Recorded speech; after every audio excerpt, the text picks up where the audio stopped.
in the Washoe County School District's facility plan. But even though we've reviewed that plan, we didn't give them the laser focus that you might give one school, right? Or especially one really big school like a high school. So the idea was, can we come up with a threshold of school size, even if it's already been reviewed in the facilities plan, when it's time to go try to build that, say, a high school, that we would bring it back as a PRS at that time. A lot of consternation on that one, so from parties. So we kind of came up with this two-phased approach where we think it would be a good idea for this body, with the subcommittee and staff's help, to go through and take care of all of the housekeeping updates, address the cultural, historic, all the archaeological aspect, and address number one, and get that drafted and really kind of get that across the finish line, hopefully, to get something like that adopted. And then give us some more time to circle back, work with the school district, work with the players to figure out if we can actually address the second one. So that's kind of where it left in August when we did this item at the governing board. And so bringing it back here, now you know what we know. I'm happy to answer any questions about this. And there's a potential motion. It's not the greatest, but it's there if we need one. So maybe we can take the screen down and you guys can ask questions.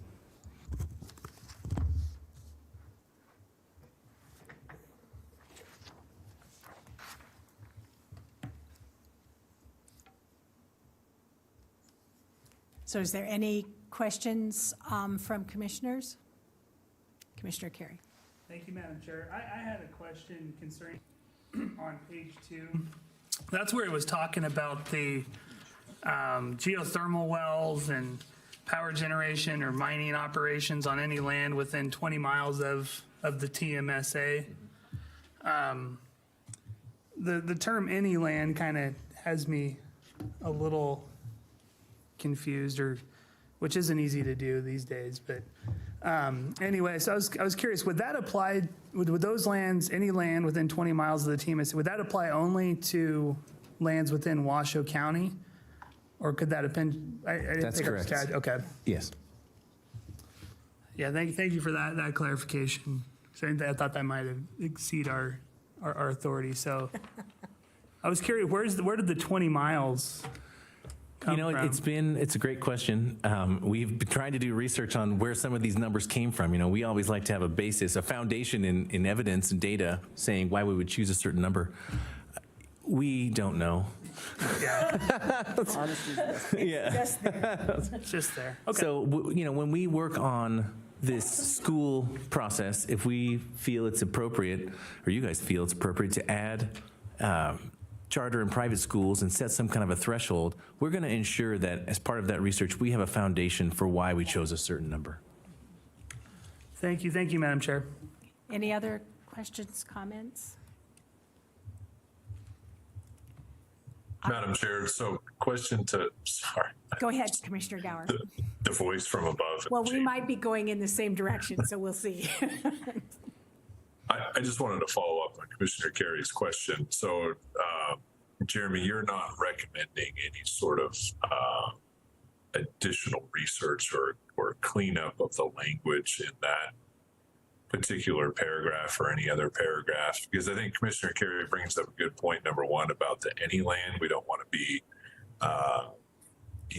saying that we're in any way having jurisdiction outside of TMRPA's authority outside of Washoe County or on tribal lands or anything like that.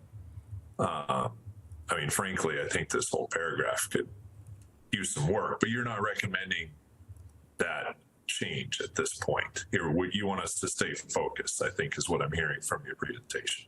Well, that's correct. The PRS review subcommittee and the Regional Planning Governing Board did not recommend any changes to that, but I don't think that we're adverse to cleaning it up and making it clearer. As part of the effort, as long as we aren't substantively changing the intent of that chunk. Mm-hmm. But yeah, I think we could, there you go. Jessica Prenny, for the record. This body is charged with the statutory obligation and the authority, the only body with the authority to adopt and make changes to these guidelines. And Director Smith said that, you know, there was a review that was undertaken at the staff and RPGB level. But I think if you are undertaking a review, undertake a review. And if you see other areas that need clarification, that because there's another set of eyes on it and you're the body charged with this document, then I think we would definitely welcome any of those changes in that discussion. So I don't feel like you shouldn't make these comments and recommendations as we move through the process. Absolutely. Thank you. Yeah, I think it really is your job to review this and make sure that it's up to snuff. And I feel, we've talked all along that we're going to plan to, once this body lands on where you want it to end up, we do want to take it back to the Regional Planning Governing Board for a check-in as well, and then bring it back for final adoption. So if you add, anything in green really is up for grabs. So Commissioner Gower, do you want to add anything to that? Yeah, I think that it's to legal counsel's comments and Jeremy, your follow-up, I think it's worthwhile to spend some time looking at, for me at least, at a minimum, that particular paragraph, because I think the concerning things in that paragraph for me are the any land, as Commissioner Carey brought up, the 20 miles, that seems very arbitrary. And I'm concerned, why are we specifically calling out geothermal well fields when we already have a provision that sets the PRS threshold at a 5 megawatt generating system? That should apply to geothermal, solar, wind, whatever. So why are we calling that out separately? I'd love to see this paragraph cleaned up and clarified.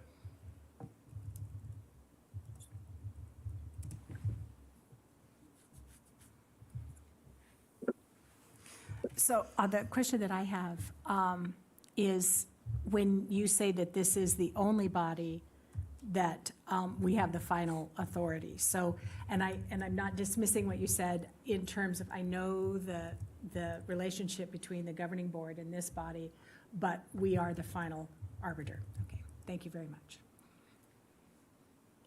So Commissioner Gower, I'm going where I thought you were going, and I know this isn't up for discussion this evening because you want to form, to create this subcommittee. But in terms of the recommendation for additional recommendations for new guidelines is on a high school within, any high school within TMSA with a combined student and staff population in excess of 2,000. Where did that number come from? So that's a great question. That number also is, that is not unfounded. That's in discussions with Washoe County School District staff, and that is the planned design capacity for a comprehensive traditional high school. And so that's where 2,000 went, but that number was really just, a placeholder to get that conversation to happen. Okay, thank you Yeah. for that, because I'm very concerned that they wouldn't have anything in excess of 2,000, so we wouldn't look at anything under 2,000 that still could have a profound effect on the community around it. So I, for one, would like that number changed. Just because of all of what we went through with all of those subcommittees and stuff. It was very, very challenging. Any other comments? Commissioner Johnson. Thank you, Madam Chair. I think I'm kind of maybe tacking on with the school district question. I think maybe to Jeremy, a little more explanation in terms of, I understand the recommendation that everybody is in favor of is talking about non-Washoe County School District schools. And I guess the first step I would ask on that is, what is an average size of a non-Washoe County School District school as a starting point? Because to me, 500 is an exceedingly large number for a charter school in this area. But maybe the follow-up to that is, you mentioned that we're not looking at schools, individual schools, because the Washoe County School District's facilities plan is one of the items that's reviewed by this body.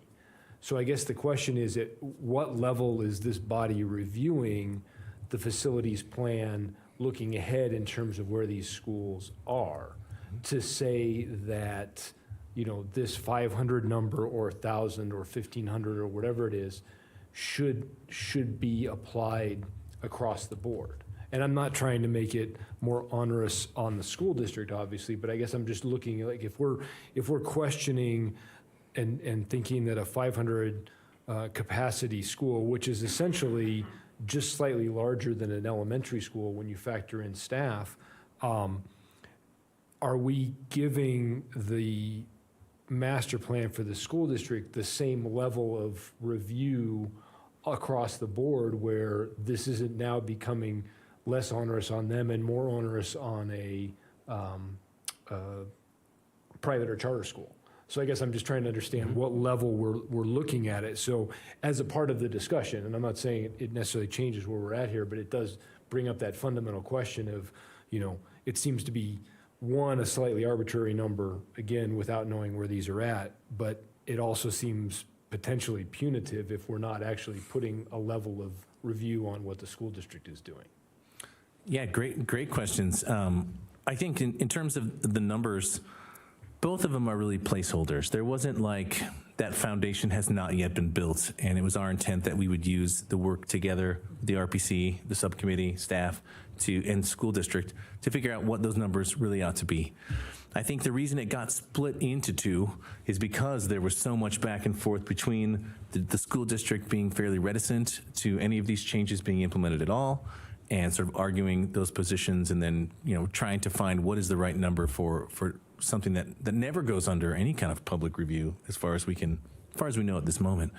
So in terms of the school size question, 500 is kind of in the middle of what we saw from the data that we have. I think the largest is the Doral Academy on Mount Rose, which is over 900 students.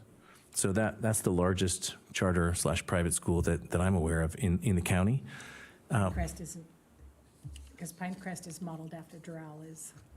I don't know. I think it was below it, but it might be the other one. There was a couple that were up in the 800-900 zone. And not to get too far in the weeds, is for commissioners, so you all know that Doral Academy is essentially across the street from Galena. So, Yeah. there is impact. Yeah, and that's a really good point that you bring up. I mean, there was some discussion about the location of schools near other schools and how that could potentially, trigger a PRS. If you're adding more and more student population in a small area, that might have an impact. Possibly you could consider school locations within the core might have a different impact than a school location that is associated with a new development on the edge, right? That's kind of could be somehow built in. That language was a little difficult to grab a hold of, so we're not quite there yet. But I feel like you bring up a really good point about the Washoe County School District Facilities Plan review process. It's akin to the same review that we would do for the Regional Transportation Plan or the Regional Water Management Plan. And so in so doing, we do look at obviously every page. We're going to take a look at all the maps and all of the school locations that are proposed for future schools. In some cases, they don't know exactly what property might be the future school, and it just shows up as a cloud feature and that might be a trigger for, if you don't know exactly where the school is when you do, if it's of a certain size, we should be doing a PRS review of that. I mean, I'm just kind of spitballing here, but you're right. It doesn't have the singular focus that you would have if you were looking at one project, if you're looking at an entire plan.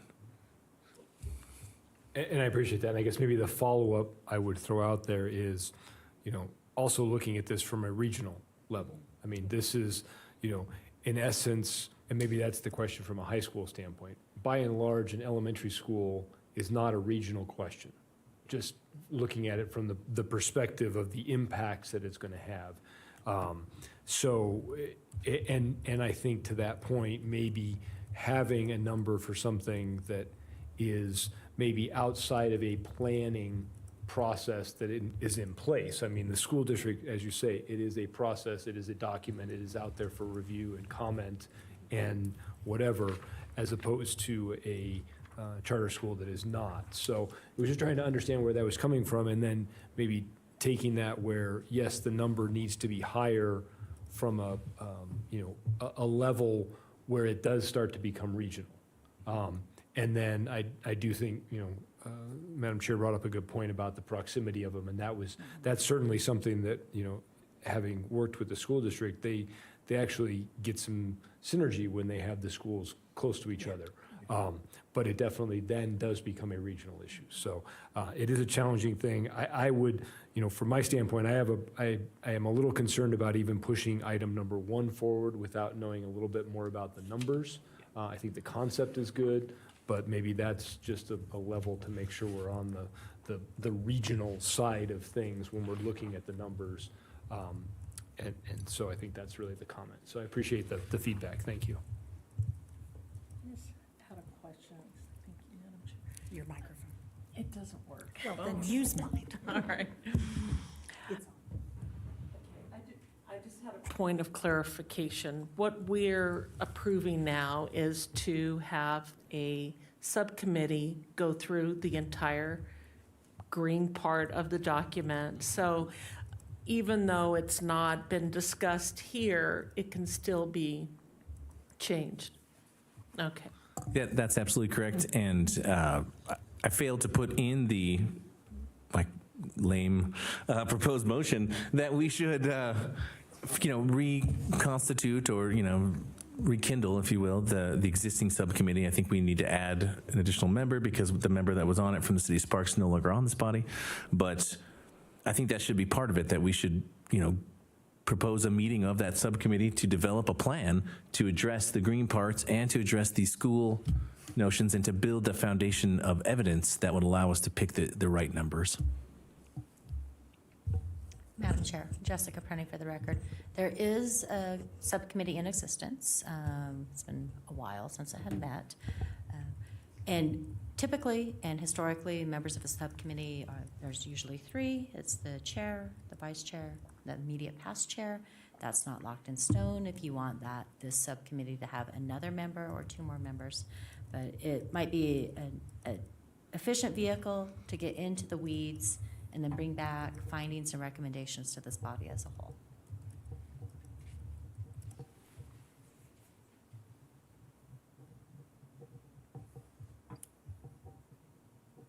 Chair Savilichuk, Yes, Commissioner. this is Commissioner Nelson. I just have a comment on the numbers for private schools and charter schools.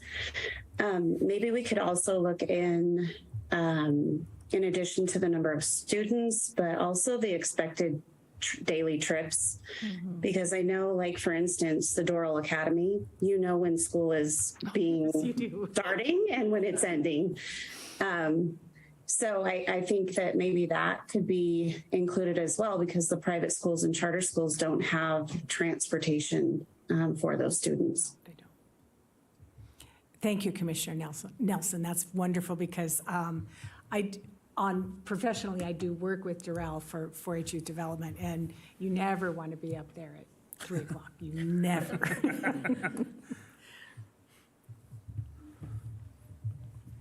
So this is for possible action, and you have Director Smith's motion there with the addition of the makeup of the subcommittee and if we want to consider additional membership. Commissioner Carey. Thank you, Madam Chair.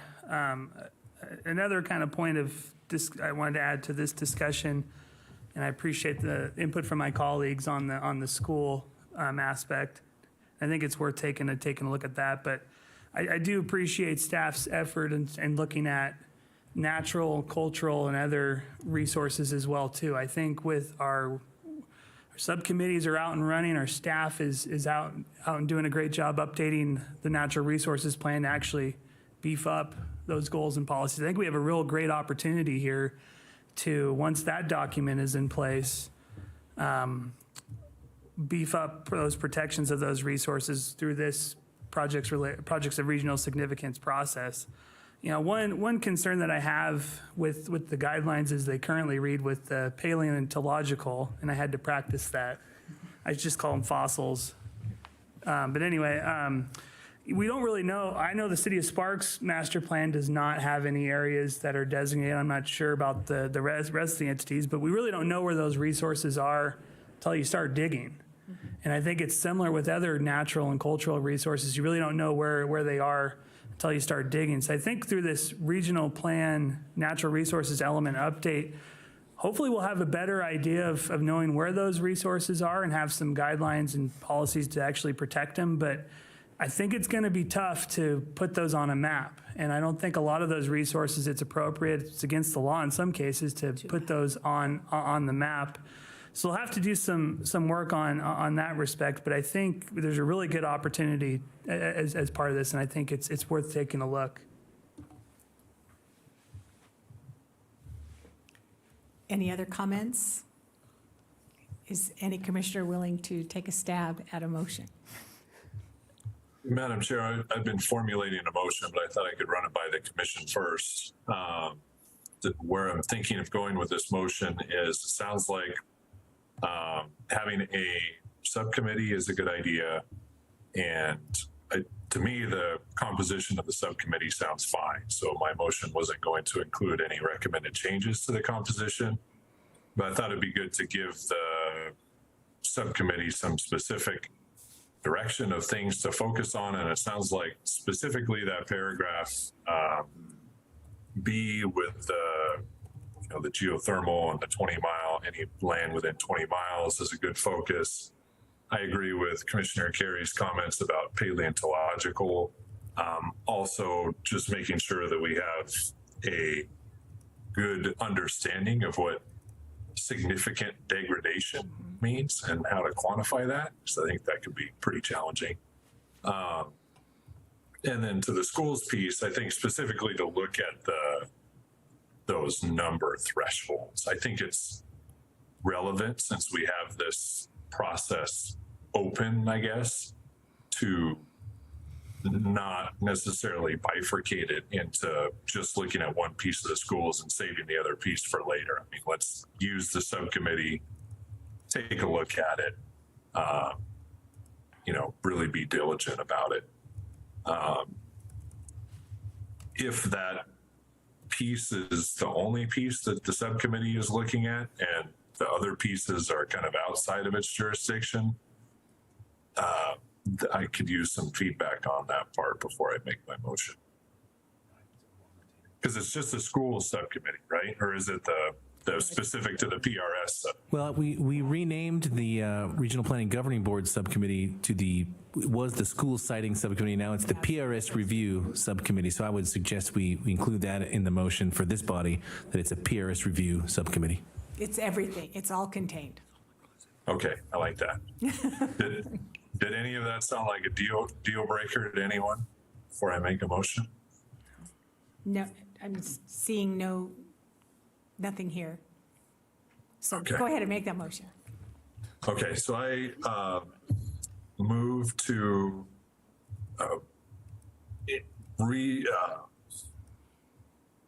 reestablish or to engage the I don't know what the right verb is there. Move to direct the newly named PRS review subcommittee to evaluate the PRS guidelines with specific instruction to look at PRS guideline B and guideline D, and additionally to provide recommendations back to the RPC related to the thresholds for consideration of projects of regional significance for schools, both schools within the Washoe County School District Facilities Plan and those outside of that plan. That's a long motion. Turn the recording back. Is there a second? Madam Chair, Commissioner Donchik, I second. Thank you. Is there any discussion? Commissioner Carey? I guess more of a question on the motion. Did that not include the natural and cultural? Yes, it did. It did? Okay. That Thank you for that clarification. I missed that. Yes. Well done, Commissioner Gower. I don't know. Any Well, other thank you. questions before the question? All those in favor? Aye. Aye. Opposed? Motion carries unanimously. Thank you. All right. Better him than me. Now on to item number 7A, members and directors' reports. Are there any? Commissioner Carey. Thank you, Madam Chair. Just wanted to wish Nate a happy birthday, I guess, and wish my colleagues and staff a happy Nevada Day. Well, thank you. And, okay, go ahead. Thank you, Madam Chair. Jeremy Smith, the record. Just super quick, I just want to remind us that because of the Thanksgiving holiday, our next regularly scheduled meeting is actually on a Monday evening, the 21st.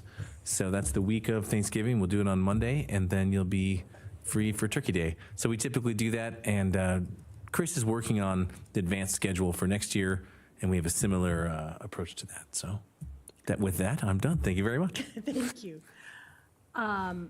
Item B, legal counsel report.